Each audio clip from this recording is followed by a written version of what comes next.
व त्याचे राज्यक्षेत्र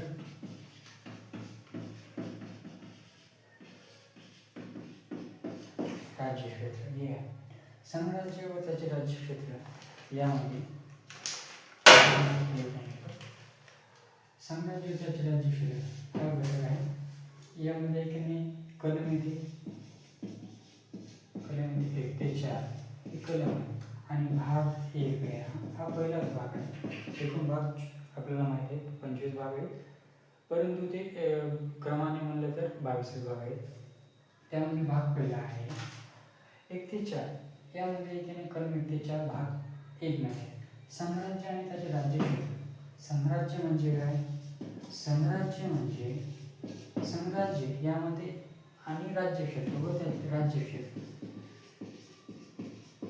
यामध्ये 2 भाग आहेत. संघराज्य आणि राज्यक्षेत्र ह्या वेगवेगळे भाग आहेत. संघराज्यापेक्षा राज्यक्षेत्र ही बाब व्यापक आहे, विस्तृत आहे. संघराज्य यामध्ये केवळ घटक राज्य येते, घटक राज्य त्याचा समावेश होतो. तर राज्यक्षेत्र यामध्ये घटक राज्य म्हणजे स्टेट आणि केंद्रशासित प्रदेश म्हणजे युटी प्लस आणि भविष्यात संपादित करणारा प्रदेश म्हणजे आपण हे की जसे की उदाहरणामध्ये पीओके हा आपण भविष्यात संपादित करू शकतो.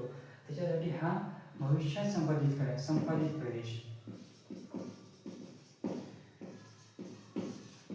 प्रदेश आहे. यामध्ये संपादित प्रदेशामध्ये आपण भरपूर घेतलेले आहे. जसे की संपादित प्रदेशामध्ये आपण सिक्कीम 34व्या घटनादुरुस्तीने सहयोगी राज्य आणि 35व्या घटनादुरुस्तीने पूर्ण राज्याचं राज्य हा येते. नंतर दादरनगर हवेली, दमण दीव, पुदुचेरी ह्या गोष्टी आपण स्वातंत्र्यानंतर घेतलेल्या आहे. त्यासाठी हे संघराज्याचे राज्यक्षेत्रामध्ये येतात. तर त्याच नंतर आपण कलम 1 बघूया.